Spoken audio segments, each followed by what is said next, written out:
you. I'm now honored to invite the second speaker, the former head of the Israel Security Agency and the current chair of the Knesset Foreign Affairs and Defense Committee, member of the Knesset, Avi Dichter.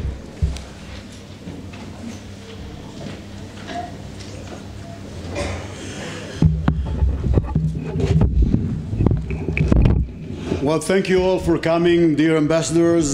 Some of you we've met here or in your offices. And thank God in Israel, even if 2 weeks are just before the last meeting, you have new issues to talk about. It's a never boring Middle East. And as the chairman of the Foreign Affairs and Defense Committee, you know, sometimes it's embarrassing when you go overseas to meet with our committees. You have to meet 4 committees, because normally in other countries you have the lower house, Committee of Foreign Affairs, Committee of Defense, and in the upper house also Committee of the Foreign Affairs and Committee of Defense. So just in order to say good morning, you need 4 meetings with 4 committees. Thank God a small country can allow itself with 1 joint committee for Foreign Affairs and Defense. And that's what gives me the experience and the opportunity to talk about or to cover all the issues, mainly due to a lot of experience in what's going on in the Middle East. It's only 47 years till now, which means it gives you a very good opportunity to cover the current issues that are going around and to give the right perspective of about, as I said, 47 years. Speaker of the House, Yuli Edelstein, spoke about Iran. And I think we should elaborate on it because it's a key country. No doubt it's a regional superpower in our area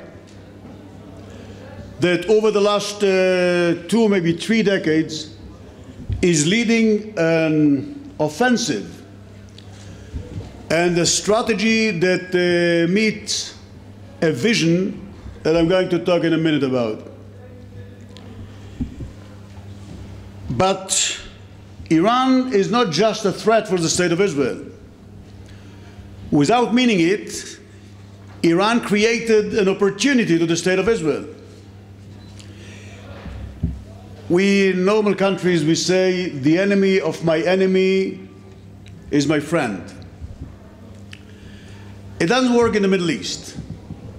In the Middle East, among the Arab countries, they say, Ana wa akhuy ala ibn ammi wa ana wa ibn ammi al-gharib, which means me and my brother against our cousin, and me and my cousin against the strangers. And we, Israel, we used to be always the strangers. We, Israel, the other Western countries. But for the first time, maybe, during the last few years, we can see a moving among some other Arab countries, moving towards Israel, still under the table. But we can feel it. We can smell it. We can discuss it, not officially. Meanwhile, because in security terms, when you speak about threats, a threat has to obey 2 basic conditions. It has to obey intentions, and it has to obey capabilities. When Iran threatened the state of Israel by saying by highest level in Iran, stated, we, Iran, we intend to destroy the state of Israel. We have to analyze it seriously. Is it a threat or not?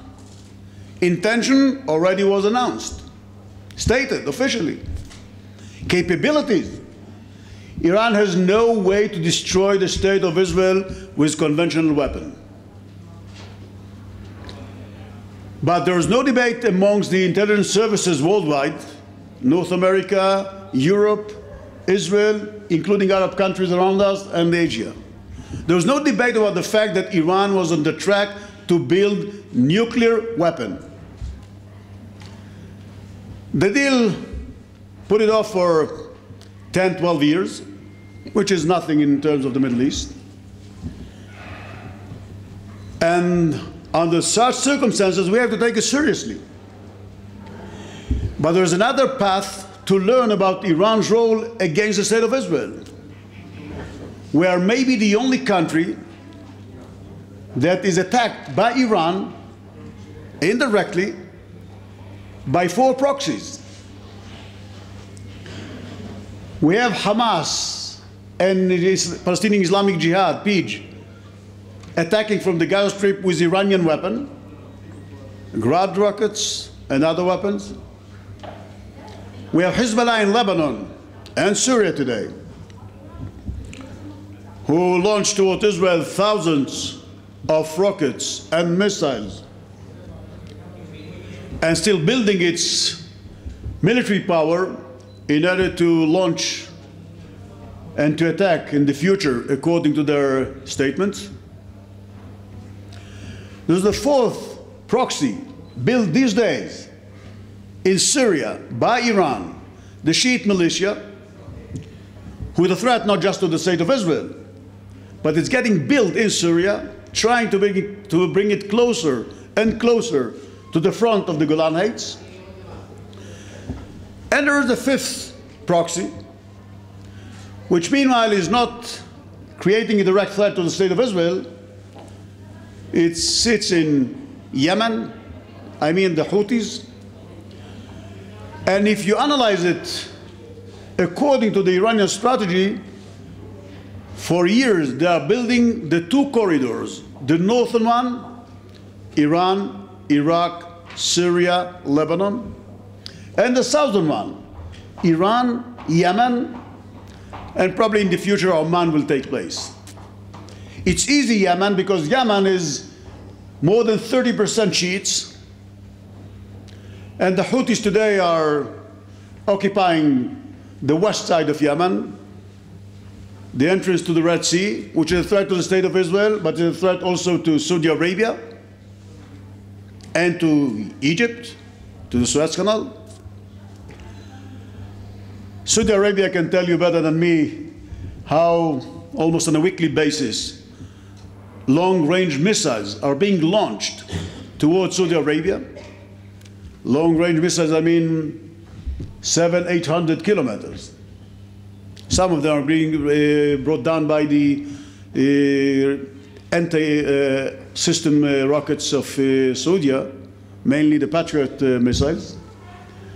But to give you a taste of what does it mean when a proxy equipped with Iranian weapon is activating.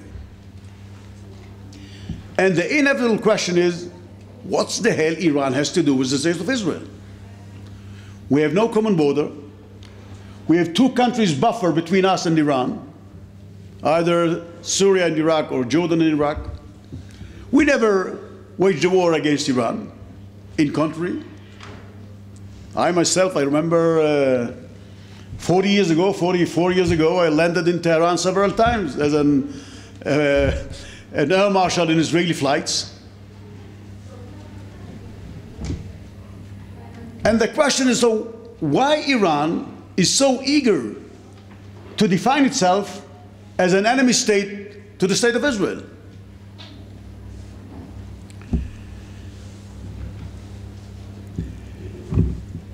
Just 3 months ago, 19 Arab countries from the Arab League defined Hezbollah as a terror organization. For the second time, by the way. 2 years ago they did it, and now officially by the Arab League. 19 Arab countries amongst 22.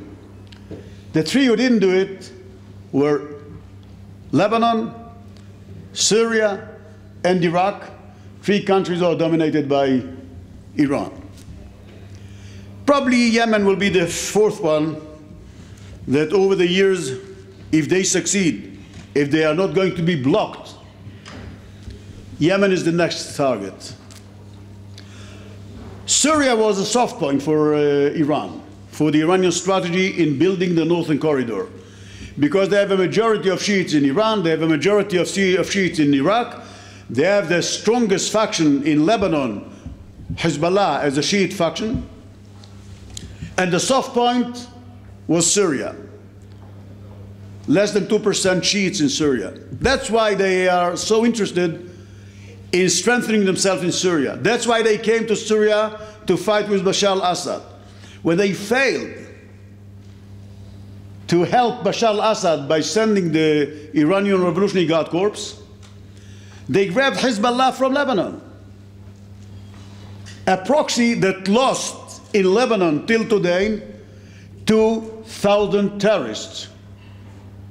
8,000 terrorists got injured. Can you imagine that a terror organization like Hezbollah is losing from its compulsory service people? 40% of the people got injured or killed. And they couldn't say no. Because as the Speaker of the House, Yuli Ellison, mentioned, Hezbollah is getting paid every year $1 billion from Iran. $1 billion from Iran. For building a military troop. It's not a terror organization. It's an army of terrorists, by all means. And the question, so what's the interest? Okay, we understood the interest in the northern corridor.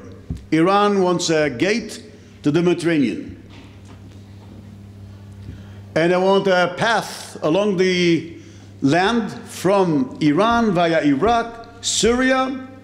They thought it will be Syria and enough, but 2.5 years ago when the Russians came to Syria, Iran understood that the gate wouldn't be able to be opened in Syria, so it probably tried to do it in Lebanon. In the south, to enclave Saudi Arabia between the Hormuz Straits and the Bab el-Mandab Straits, that's a very odd strategy. Something has to do behind it. So what's the goal of Iran when we speak about Saudi Arabia? I can offer you my assessment. I don't think you've read it anywhere. I think that Iran, since 1979, when the revolution took place and the radical Islam took over under Khomeini, Iran's vision is to get one day to be the runner and the owner of Mecca and Medina. That's the goal. That's the vision. And it will take years, even if it means decades and many decades. They have time. For them, it's a vision. For them, it's something to work very hard on all ways, using all tools, breaking all ties, creating all ties. And we have to be very careful. We, I mean the State of Israel, and if I may say, we represent the normal countries in the world. In North America, South America, Europe, Africa, Asia. We are surrounded with an ocean of more than 500 million Muslims. But when some other Arab countries around us understood, and maybe they share the Iranian vision with me about what really Iran means in Saudi Arabia,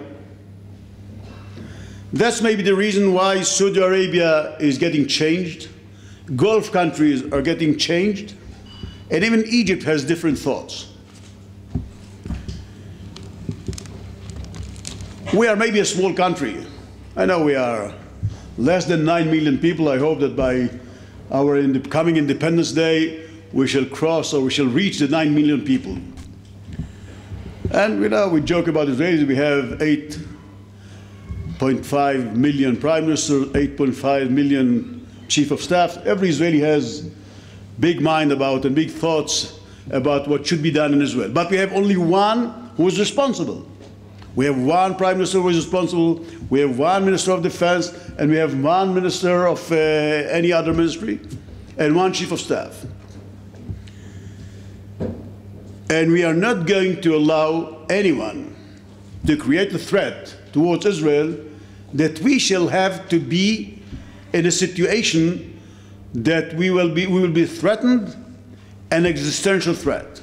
We've never been under an existential threat since our independence war. Even during the 1973 war, we were surprised by the Egyptian army. I was at that time a soldier in the elite unit Sayeret Matkal, and I fought during the Yom Kippur War. I remember the Minister of Defense said that the third temple is in danger. I beg to differ. I didn't feel as a soldier that my country is under an existential threat.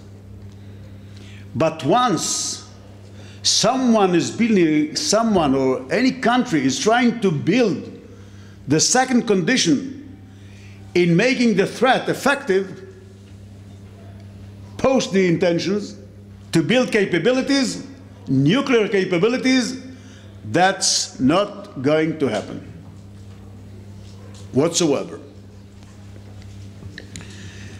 I know that if we've been here 7 years ago, my speech was opened by the Israeli-Palestinian conflict. 7 years ago, it was a different Middle East. Egypt was stable, Syria was stable under Bashar al-Assad, Libya was under Gaddafi, Iraq was in a change post the Saddam Hussein, Yemen was still stable, Sudan was stable. Not anymore. It's a different Middle East. The Arab countries are very, very busy with themselves. The Arab League is very busy with themselves. That's why the Palestinian Authority is so frustrated. How come that we, the Palestinians, that used to be the beloved baby of the Arab world for many decades, how come that we are not getting the donations promised by so many Arab countries? And I think that if the Palestinians are frustrated, the Arab countries are even much more frustrated. And if the Arab countries are much more frustrated, I must tell you that I'm personally very frustrated. I was there in 1994. I was in charge of the Southern Division when Yasser Arafat and his troops came from El Arish airport in Egypt and Sinai and crossed into the Gaza Strip. And we were civil servant. I was the head of the Southern Division in Shin Bet. And together with the Southern Command of the Army, we obeyed the instructions given by the Prime Minister and the Minister of Defense. And I remember the first time that I felt that something is going wrong was July 1st, 1994. To remind you, it was the second time when Yasser Arafat, the president of the Palestinian Authority, came from Sinai into the Gaza Strip. And I remember my man called me from the crossing in Rafah and told me, Avi, we have a problem. I said, what's the problem? He said, you know, we are not allowed to detect the convoy of the president of the Palestinian Authority. They were 4 Mercedes cars, blacks. And he told me, Avi, Yasser Arafat is much taller than he was the first time when he came to the Gaza Strip. I said, what do you mean? He said, Avi, he is sitting on someone. We were not allowed to detect the cars, so we opened everything that is possible to feed us with information, contacted every person that we could do in order to get information, and by the 30 kilometers from Rafah into Gaza City, we got the whole story. And the story is as follows. The convoy of the president of the Palestinian Authority is smuggling into the Gaza Strip 4 arch terrorists. One of them, remember the name, Jihad Amarin, is lying on the rear seat, and Yasser Arafat is sitting on him. The president of the Palestinian Authority is sitting on an arch terrorist. I remember Prime Minister Rabin, when we informed him, he told to the head of Shin Bet at that time, tell Avi that he better be sure about his information, otherwise he better look for another job. I was sure about the information. And the 4 names of arch terrorists were given by Prime Minister Rabin at that time as an ultimatum to Yasser Arafat. You have to expel them right away, otherwise I'm blocking the peace process with the Palestinian Authority. And he expelled them, and within 48 hours outside the Gaza Strip. That was the first time that we started to ask questions. Even though we continued to compromise, that was the name of the game. Without compromising, we could be driven crazy. But we said, okay, the baby has to learn how to walk, how to speak, how to do that, how to do that. And over the years, we've learned that something is going wrong. But if I'm looking today backward, and that's what I want to share with you, what do you say if Carlos the Jackal, that his terror attacks were during the 70s and the 80s, what if Carlos the Jackal would have been a terrorist connected with Palestinian terror organization post-1994, the year that he was arrested and brought to France? Try to imagine that Carlos the Jackal, a Palestinian prisoner, is sitting in jail. So I calculate the numbers.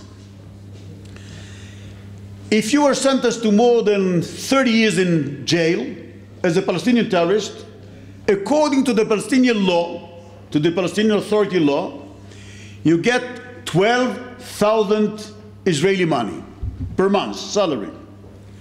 So multiply it with 23 years, 12 months a year. Carlos the Jackal today would have got 2.3 million shekel. It's grosso modo $1 million. $1 million. Carlos the Jackal is getting a salary from the Palestinian Authority.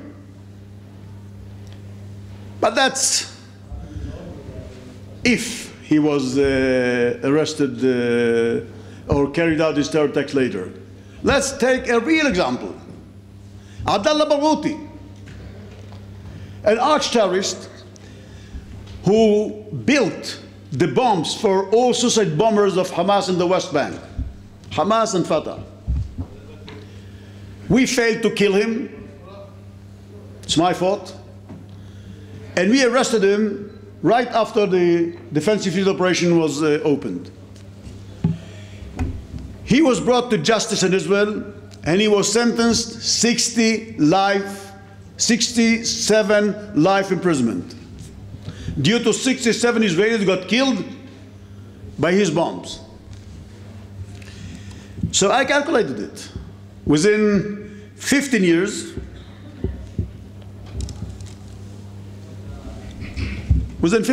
in jail, he received officially, by law, from the Palestinian Authority, 2.3 million shekel, which is $650,000. It's a good job. An average salary of a policeman in the Palestinian Authority is 3,000 to 4,000 shekels, $1,000. A terrorist who was sentenced for life imprisonment is getting much more, 3 times more. Today, 6 o'clock in the morning, the Palestinian Authority got a new employee. How do I know that 6 o'clock in the morning? Because that's the time that the Israeli troops killed the terrorist who killed the rabbi just 3 weeks ago. We were on his tail for 3 weeks, and he was killed today, this morning, with the M16 rifle that he killed the rabbi 3 weeks ago. How do I know he became an employee of the Palestinian Authority? Because you have two ways to become an employee of the Palestinian Authority. One way is to apply, the normal way. And the second way is to become a terrorist, to make sure that Israel is putting you in jail or in grave, and you become an employee of the Palestinian Authority. Sounds an absurd, but we speak about thousands of them. Just last November 16, Nabil Sha'at, right hand of Mahmoud Abbas, and former Minister of Foreign Affairs of the Palestinian Authority, he stated loud and clear, nobody is going to stop us from continue paying salaries to the terrorists. He called them the heroes, of course, not the terrorists. So what can be said? When you, as an authority who pretends to become one day a state, when you call a hero to what we call a terrorist, you know, imagination is a very good tool in the Middle East. Let's try to imagine that Osama bin Laden, the arch-terrorist, is Palestinian. And let's imagine that the Navy SEALs didn't kill him in Pakistan, but detained him. He, of course, would be sentenced in jail for 2,700 years and would be paid from the Palestinian Authority the salary of 12,000 shekel a month. The terrorist that stabbed yesterday to death Rabbi Itamar